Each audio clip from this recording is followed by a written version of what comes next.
प्रभु यीशु मसीह के नाम में नया जीवन कलीसिया की ओर से आप सभी को स्वागत है। नया जीवन कलीसिया बेंगलुरु के व्हाइटफील्ड में हिंदी भाषी लोगों के बीच में सुसमाचार को लेने के लिए काम करता रहता है। इस कलीसिया का उद्देश्य है कि उत्तर भारत से जितने लोग आए हुए हैं उन तक बेंगलुरु में और ख़ास करके व्हाइटफील्ड में सुसमाचार उन तक पहुंचाने के लिए। जब आप बेंगलुरु में या व्हाइटफील्ड के आजू बाजू में रहते हैं, हम आपको नया जीवन कलीसिया को स्वागत करते हैं। जितने लोग आज इस वचन को और इस सेवकाई को ऑनलाइन के माध्यम से देख रहे हैं, हम उन सभी को स्वागत करते हैं और प्रभु यीशु मसीह के नाम में हम जय मसीह कहते हैं। आइए हम प्रार्थना करते हैं।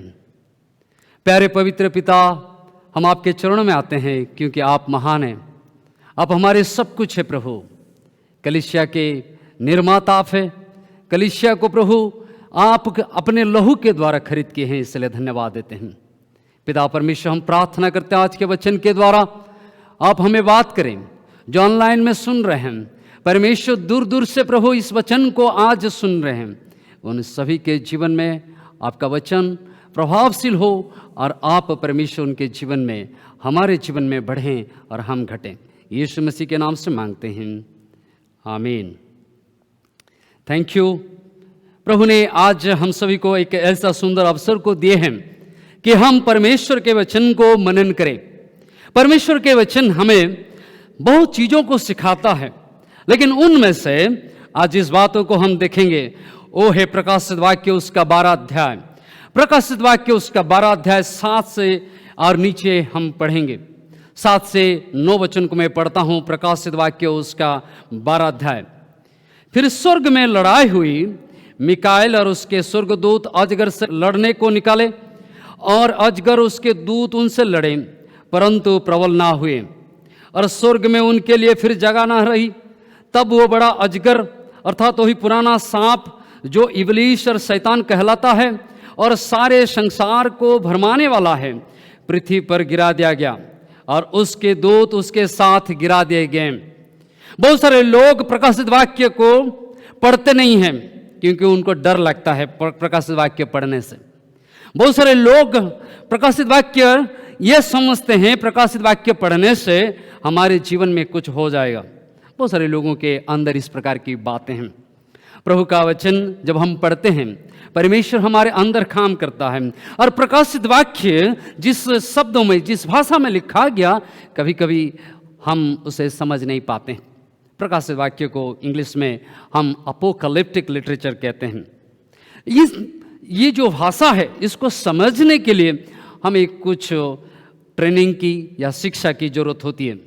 लेकिन इन बातों को जो परिचय है, प्रकाशित वाक्यों को कैसे पढ़ना है, प्रकाशित वाक्यों को कैसे समझना है, प्रकाशित वाक्य का रहस्य को कैसे हम प्राप्त करें, इसके बारे में मैं दूसरा एक वीडियो सीरीज में आप तक पहुंचाऊंगा कि कैसे प्रकाशित वाक्य को पढ़ा जाए। लेकिन आज हम प्रकाशित वाक्य के 12 अध्याय को जब देखते हैं, यहाँ पर हम पहले शब्द को जो पढ़ें, फिर स्वर्ग में लड़ाई हुई। जब आप के पास बाइबल है, आप अंडरलाइन करते हैं, अंडरलाइन कीजिए, स्वर्ग में लड़ाई हुई। सन 1999 में भारत और पाकिस्तान के बीच में एक लड़ाई हुई थी, जिस लड़ाई का नाम है कारगिल युद्ध। उस कारगिल युद्ध में हमारे देश के जवान, वीर जवानों ने हमारे देश के लिए अपनी जान को कुर्बान करते हुए वे पाकिस्तान के फौजियों को, जो देश के अंदर घुसपैठ करने वाले थे, उनको मारकर और उन पर विजय प्राप्त करते हुए हमें कारगिल युद्ध में विजय दिए हैं।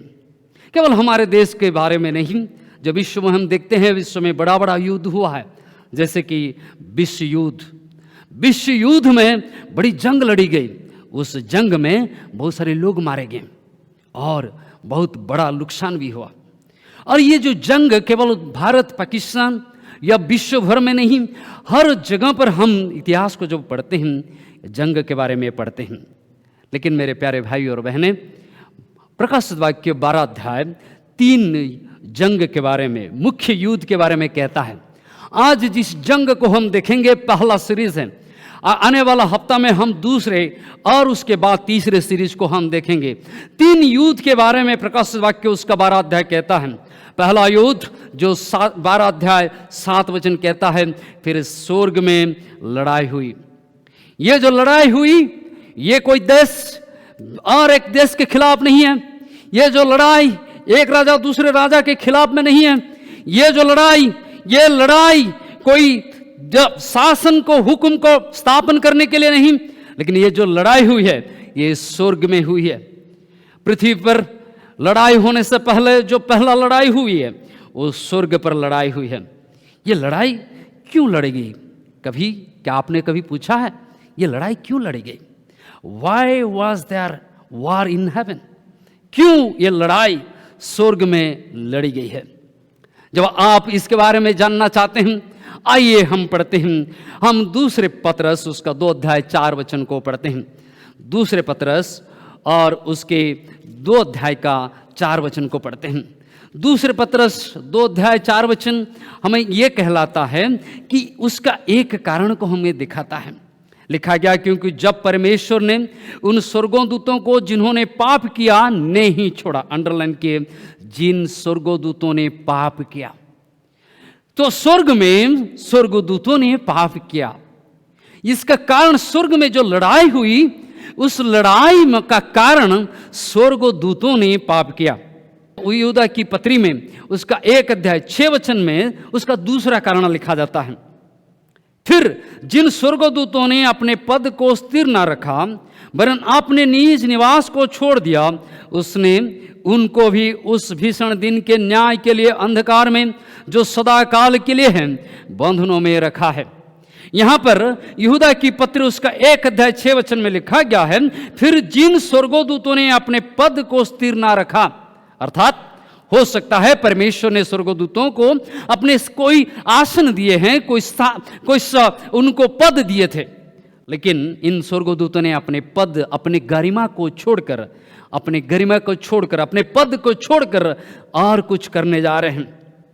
जब चर्च के इतिहास को हम पढ़ते हैं और चर्च के इतिहास में जब हम हमारे थियोलॉजी को पढ़ते हैं, हम प्राप्त करते हैं कि ये हमारे प्रभु के दास लोग, बड़े बड़े दास लोग, ये हमको बताए हैं जिस बातों को हम ये ईसाया नबी उसका 14 अध्याय में प्राप्त करते हैं कि ये जो जंग हुई थी, इस जंग का और एक कारण या मुख्य कारण, ईसाया उसका 14 अध्याय हम जब पढ़ते हैं, 12 वचन से 14 वचन को पढ़ते हैं, वहाँ पर हम प्राप्त करते हैं कि क्या हुआ है। मेरे साथ खोलिए, जब आपके पास बाइबल है, कि ईसाया का किताब उसका 14 अध्याय और 12 से मैं पढ़ता हूँ। हे भोर के चमकने वाले तारे, तू कैसा आकाश से गिर पड़ा है। तू जो जाति जाति को हरा देता था, तू अब कैसे काट कर भूमि पर गिराया गया है। तू मन में कहता तो था, मैं स्वर्ग पर चढ़ूंगा, मैं अपने सिंहासन को ईश्वर के तारागण से अधिक ऊंचा करूंगा और उत्तर दिशा की छोर पर सभा के पर्वतों पर विराजूंगा। इस वचन को जब हम पढ़ते हैं, ये इस वचन कहता है कि मैं स्वर्ग पर चढ़ूंगा और परमेश्वर के सिंहासन से, ईश्वर के सिंहासन से मैं अपने उस सिंहासन को और ऊंचा करूंगा। ये बहुत खतरनाक है, बहुत खतरनाक है कि जो परमेश्वर के सिंहासन से अपने आप को बड़ा करना चाहते हैं, स्वर्ग में रहते हुए परमेश्वर के विरुद्ध अपने जीवन को देते हैं, स्वर्ग में रहते हुए परमेश्वर के खिलाफ काम करते हैं। कौन है ये व्यक्ति जो परमेश्वर के खिलाफ काम करता है? प्रकाशित वाक्य उसका 12 अध्याय 9 वचन को हम पढ़ते हैं और उसका परिचय दिया गया है कि कौन है वो व्यक्ति। आइए हम पढ़ते हैं प्रकाशित वाक्य उसका 12 अध्याय का 9 वचन को पढ़ते हैं। प्रकाशित वाक्य उसका 12 अध्याय और 9 वचन में लिखा गया, तब वो बड़ा अजगर, उसका नाम है अजगर, अर्थात वही पुराने सांप जो इब्लीस और शैतान कहलाता है। कौन है वो? अजगर है, शैतान है, इब्लीस है। ओ बहुत खतरनाक है। हम उसको बाइबल में भिन्न भिन्न नाम से जानते हैं। जब हम यूहन्ना के सुसमाचार उसका 12 अध्याय 31 वचन को पढ़ते हैं और 14 अध्याय का 30 वचन में पढ़ते हैं, उसमें लिखा गया है कि वो प्रिंस ऑफ दिस वर्ल्ड, इस संसार के अधिकारी। हम पढ़ते हैं जब यूहन्ना का 8 अध्याय 44 वचन को पढ़ते हैं, उसका नाम लिखा गया झूठ का सौदागर, झूठा है। दूसरा कुरिन्थियों का 4 अध्याय 4 वचन, दूसरा कुरिन्थियों का 4 अध्याय 4 वचन कहता है गॉड ऑफ दिस एज, कि इस युग का अधिपति। और जब हम पढ़ते हैं प्रकाशित वाक्य 20 का 3 और 8 वचन और 10 वचन पढ़ते हैं, वो भरमाने वाला है, लोगों को भड़काने वाले हैं, परमेश्वर से दूर करने वाले हैं, आपको परमेश्वर से भटका कर आपको परमेश्वर से दूर करने के लिए वो काम करता है। हम सभी को परमेश्वर से अलग करने के लिए वो काम करता है। ही इज अ डिस्ट्रॉयर, लिखा गया कि वो घात करने वाला है। पहला पत्रस उसका 5:8 में लिखा गया कि वो घात करने वाला है, कि वो कैसे सिंह के नाय गरज रहा है, कैसे किसको आक्रमण करेगा, वो खाएगा। ही इज द मर्डरर, हत्या करने वाला है, मारने वाला है, जिस बात को यूहन्ना उसका 8 अध्याय 44 वचन में लिखा गया है। वो पूरे संसार को भरमाता है, पूरे संसार के लोगों को परमेश्वर से दूर रखने के लिए चाहते हैं। वो पूरे संसार के लोगों को अंधकार में रखना चाहते हैं और उनके आंखों में उस अंधकार का पट्टी को दिया हुआ है। आज लोगों के जीवन में जो अंधकार कार्य कर रहा है, वो अंधकार परमेश्वर की ओर से नहीं है, लेकिन शैतान वो क्या करता है, लोगों को परमेश्वर के पास आने नहीं देता है। वो वही इब्लिस है, वही अजगर है, वही शैतान है, जिसको हम उत्पत्ति उसका 3 अध्याय 1 वचन में पाते हैं। ध्रुत सांप जो एदन की वाटिका में जब परमेश्वर पहले बार अपने स्वरूप में, अपने प्रतिरूप में मनुष्यों को इस संसार में रचे हैं और अपने उनके नाक में फूंक को दिए, उनको अपने जीवन दिए, उनको सब कुछ करने के लिए देने के बाद शैतान वहाँ आकर पहुँचा और उनको भी भरमाया। ये शैतान क्या नहीं करता है, ये शैतान स्वर्ग में युद्ध किया, स्वर्ग में पाप किया और पृथ्वी पर पाप करने के लिए आदम और हवा को भी बहकाया। ये पाप हमारा जीवन का सबसे खतरनाक जहर है, केवल हमारे लिए नहीं, पूरे मानव जाति के लिए खतरनाक जहर है, जिस पाप ने आज हमको परमेश्वर से अलग किया है। ईसाया का 59 अध्याय 2 वचन कहता है, पाप ने हम सभी को परमेश्वर से अलग किया है। पाप आज आपके बीच में, मेरे बीच में, पाप आज हम सभी के बीच में एक दीवार को खड़ा किया है, जिसके द्वारा हम परमेश्वर के नजदीक को नहीं आ पा रहे हैं। जिस परमेश्वर ने एदन की वाटिका में मनुष्यों के साथ संगति को रखने के लिए, मनुष्यों के साथ वार्तालाप करने के लिए, मनुष्यों के साथ अपने सब कुछ देने के लिए सब कुछ तैयार किए, बंदोबस्त किए, लेकिन उस एदन की वाटिका में पाप का प्रवेश उस अजगर के द्वारा हुआ। ये अजगर पाप का जहर लेकर आज संसार में आया। इस पाप का जहर उस स्वर्ग में उसने शुरू किया और स्वर्ग में इस युद्ध हुई। और इस युद्ध में हम कौन लड़ते हैं, कौन किसके साथ लड़ता है? जो पहला युद्ध स्वर्ग में होता है, इस युद्ध में कौन किसके साथ लड़ाई की? हम 12 अध्याय प्रकाशित वाक्य उसका 12 अध्याय 7 वचन को पढ़ते हैं। फिर स्वर्ग में लड़ाई हुई, मिकाएल और उसके स्वर्गदूत अजगर से लड़ने को निकले। कभी कभी हम बाइबल पढ़ने से और विश्वासियों के जीवन में जब हम बात करते हैं, पाते हैं कि बहुत सारे लोगों के अंदर इस प्रकार की भावना है कि परमेश्वर और शैतान बराबर की स्थान पर है, कि परमेश्वर और शैतान बराबर है। मेरे प्यारे भाई और बहनें, जब आप इस वचन को सुन रहे हैं, जब हम पवित्र शास्त्र बाइबल को पढ़ते हैं, पवित्र शास्त्र बाइबल कभी भी परमेश्वर और शैतान को बराबर स्थान पर नहीं रखता है। परमेश्वर सर्वज्ञानी है, परमेश्वर सृष्टि करता है, परमेश्वर सच्चा है, परमेश्वर दयालु है, परमेश्वर सर्वव्यापी है, परमेश्वर सर्वज्ञानी है, परमेश्वर सब कुछ करने वाला है, न्याय है, धर्मी है। लेकिन शैतान परमेश्वर के बराबर नहीं है, कि हम कुछ लोग क्या आप सोचते हैं कि परमेश्वर और शैतान इन दोनों के बीच में इक्वल पावर है। एक कोई इक्वल पावर के कंपटीशन नहीं है। जब 12 अध्याय प्रकाशित वाक्य 12 अध्याय 7 वचन कहता है कि ये जो लड़ाई हुई परमेश्वर और शैतान के बीच नहीं, लेकिन अजगर और मिकाइल के विरुद्ध हुआ। परमेश्वर ने शैतान के विरुद्ध लड़ने नहीं आए। क्यों? परमेश्वर हमारे एक गांवली भाषा में जब कहेंगे, देहाती भाषा में कहेंगे अरे इसको जा तू निपटा के आ, उसको तू देख ले बेटा। और मिकाइल काफ़ी है इस अजगर को सामने करने के लिए। दानियल की किताब उसका 10 अध्याय 13 वचन में मिकाइल का परिचय दिया जाता है। दानियल की किताब 10 अध्याय 13 वचन उसका 21वां वचन और दानियल की किताब 12 अध्याय 1 वचन में मिकाइल का परिचय इस प्रकार का दिया जाता है। प्रधान वो दूतों में से प्रधान है जो परमेश्वर के लोगों को लिए काम करता है, बल्कि दानियल की किताब में हम पढ़ते हैं।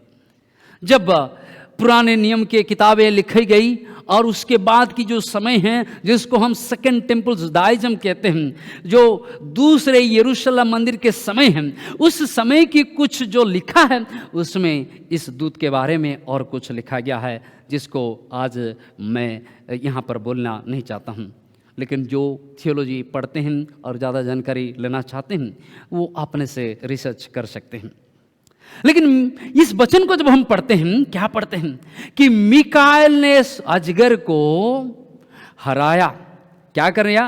वो दोनों ने लड़े और लड़ने के बाद अजगर उसको दूत से लड़े और प्रकाशित वाक्य उसका 12 अध्याय 8 वचन कहता है, परंतु प्रबल ना हुए और स्वर्ग में उनके लिए फिर जगह ना रही। किसके लिए? अजगर के लिए स्वर्ग में और जगह ना रही। अजगर के लिए स्वर्ग में और जगह ना रही। शैतान के लिए स्वर्ग में और जगह ना रही।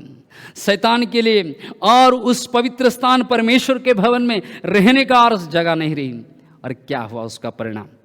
पहला युद्ध स्वर्ग में हुआ। इस स्वर्ग में कौन किसके साथ लड़ा? इस स्वर्ग में अजगर के खिलाफ परमेश्वर नहीं लड़े, मिकाइल ने लड़े। और उसका परिणाम क्या हुआ? आइए हम पढ़ते हैं उसका परिणाम, जो 12 अध्याय प्रकाशित वाक्य 12 अध्याय 9 वचन में कहता है, और वो बड़ा अजगर अर्थात वही पुराना सांप जो इब्लीस और शैतान कहलाता है और सारे संसार को भरमाने वाला है, पृथ्वी पर गिरा दिया गया। क्या लिखा गया? पृथ्वी पर गिरा दिया गया। उसको पृथ्वी पर गिरा दिया गया। शैतान को पृथ्वी पर गिरा दिया गया। और जब शैतान, उस अजगर, उस इब्लीस पृथ्वी पर गिरा, उसने अकेला नहीं गिरा। उसमें लिखा गया प्रकाशित वाक्य उसका 12 अध्याय 4 वचन में कि क्या लिखा गया? उसकी पूंछ ने आकाश के तारों की 1/3 को खींचकर पृथ्वी पर डाल दिया। तारों को अर्थात क्या है? जब प्रकाशित वाक्य उसका 1 अध्याय 16 वचन, 1 अध्याय 20 वचन, 2 अध्याय 1 वचन, 3 अध्याय 1 वचन को हम पढ़ते हैं, हम पाते हैं तारों अर्थात दूतों को समझाता है। अर्थात 1/3 तारों को उसने लेकर इस पृथ्वी पर आ गया। और ये केवल पृथ्वी पर आया नहीं, पृथ्वी में पाप को भी लाया। मेरे प्यारे भाई और बहनें, इस पहला युद्ध स्वर्ग में जो अजगर, स्वर्ग में जिस शैतान जो आज परमेश्वर के खिलाफ जाता है, परमेश्वर के खिलाफ जाकर परमेश्वर के विरुद्ध में पाप करता है, केवल परमेश्वर के विरुद्ध में नहीं, परमेश्वर के विरुद्ध में केवल पाप नहीं करता है, वहाँ पर जंग भी लड़ता है। और उस जंग में वो गिराया जाता है, हारता है, गिरता है। और इसका परिणाम स्वरूप पृथ्वी पर वो गिरा दिया जाता है। और पृथ्वी पर वो क्या करता है? पाप को लेके आता है। मेरे प्यारे भाई और बहनें, पृथ्वी पर आज हम सब हैं। पृथ्वी पर इस पाप से बचने का सिर्फ एक ही तरीका है।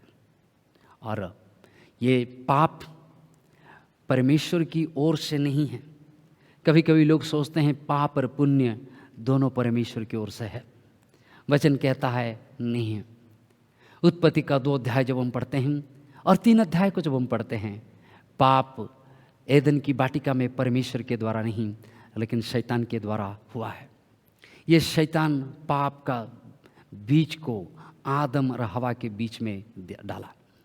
और आदम और हवा उस पाप के कारण हम सभी को क्या हुआ, उनके कारण, उनके पाप के कारण हम सब आज परमेश्वर से अलग है। इसलिए रोमियो की किताब उसका 5 अध्याय 12 से 19 वचन को जब हम पढ़ते हैं, क्या पढ़ते हैं? रोमियो की किताब उसका 5 अध्याय 12 से 19 वचन में लिखा गया है, और एक मनुष्य ने पाप किया और पाप के कारण मृत्यु सब में आई।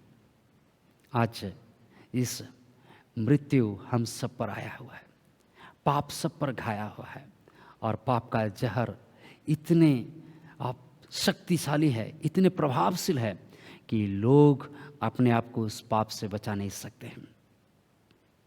अगले हफ्ता जब हम आएंगे, मैं दूसरे जंग की बात करूंगा, लेकिन ये जो पहला जंग में शैतान की जो हार हुई है, स्वर्ग से जो गिराया गया है उसको हार हुआ, लेकिन वो पृथ्वी पर आने के बाद वो अपने पाप को लेके आया है, और उस पाप से उद्धार पाने के लिए, उस पाप से मुक्ति पाने के लिए, उस पाप से त्राही पाने के लिए आज सृष्टि के शुरू से लेकर, सृष्टि के शुरू से कहने से आदम और हवा जिस दिन पाप में गिरे तब से लेकर आज तक मनुष्यों ने भिन्न भिन्न पंथाओं को अपनाते हैं। मनुष्य ने बहुत कार्यों को करते हैं, मनुष्य ने अपनी योजना को करते हैं कि किस प्रकार हम उस पाप से त्राही पाएं, मुक्ति पाएं, उद्धार पाएं। मेरे प्यारे भाई और बहनें, शायद आप में से कुछ लोग उस पाप से उद्धार पाने के लिए पिछले दिनों में कुछ किए होंगे या आज भी कुछ कर रहे हैं। क्या मैं आपको एक विशेष बात को बताऊं कि उस पाप से उद्धार पाने का रास्ता क्या है? उस पाप से उद्धार पाने का एक ही रास्ता है जो बाइबल कहता है सत्य का रास्ता है।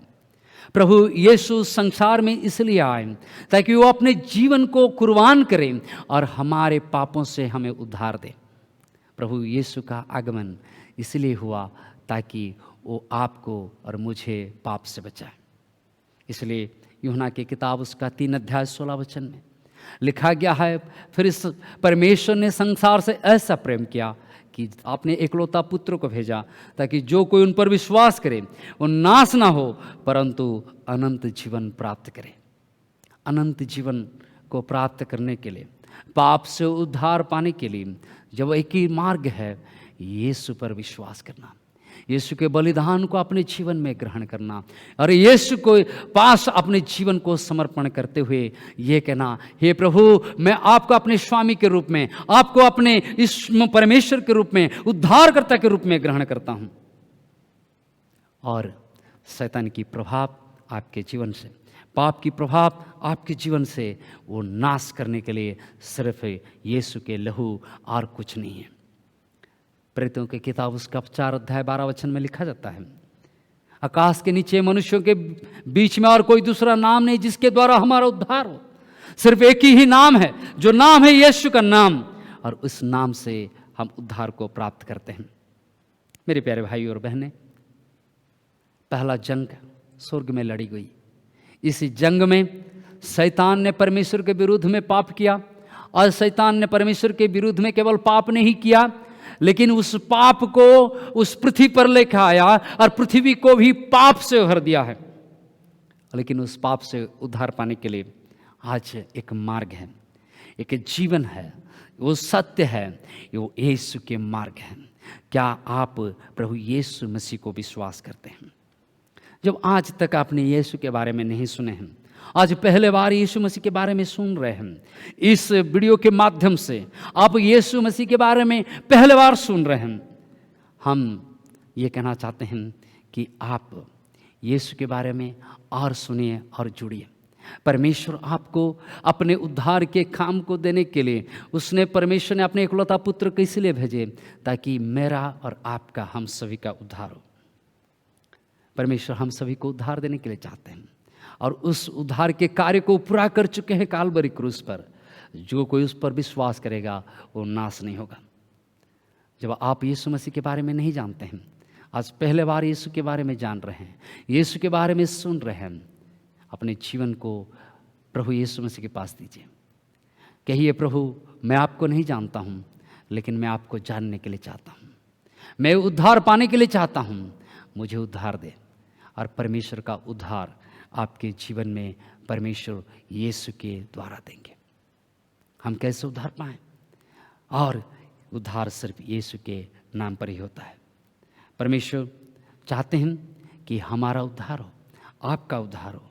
वचन प्रभु यीशु इसलिए दिए ताकि हमारा और आपका उद्धार हो। यीशु संसार में इसलिए आए ताकि आपका और मेरा उद्धार हो। परमेश्वर हम सभी को आशीष दें। इस छोटे से वचन के द्वारा हम सभी को उस उद्धार के मार्ग में लें।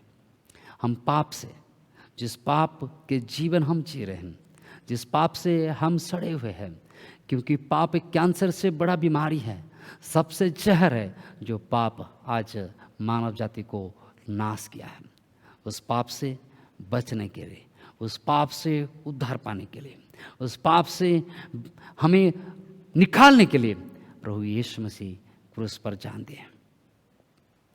मेरे प्यारे भाई और बहनें, आप यीशु के उस बलिदान को जब हम ग्रहण करते हैं, जब हम ग्रहण करते हैं, हम उसी से उद्धार को प्राप्त करते हैं। नया जीवन कलीसिया इसलिए है ताकि हम उस उद्धारकर्ता यीशु का पीछे चलें, जिन्होंने पाप के लिए, पाप से उद्धार के लिए हम सभी के लिए अपने जीवन को क्रूस पर दिए हैं।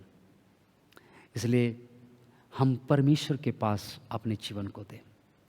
जो आप ऑनलाइन के माध्यम में जुड़कर भी अपने जीवन को यीशु मसीह को देना चाहते हैं, प्रभु यीशु मसीह के पास अपने जीवन को देना चाहते हैं, ये कहना चाहते हैं, हाँ प्रभु मैं आपको विश्वास करता हूँ, तो मैं आपके लिए प्रार्थना करूँगा।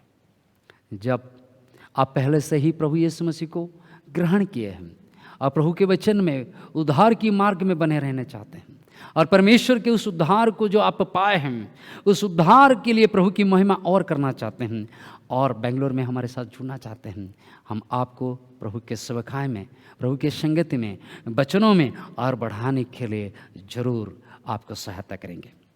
आइए हम आप सभी के लिए प्रार्थना करेंगे कि परमेश्वर आप सभी को उस उद्धार को, उस वचन के द्वारा, अपने पुत्र के द्वारा उद्धार को और उसके पुत्र के बलिदान को और गहराई से समझने में और उनको उद्धारकर्ता के रूप में ग्रहण करने में आशीष दें। आइए हम प्रार्थना करते हैं।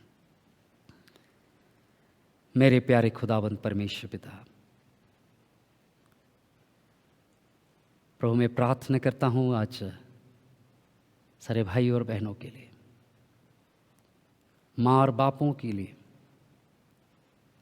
सारे बड़े से लेकर छोटों के लिए, उन सभी को आपके नाम को जानने के लिए परमेश्वर आशीष दे।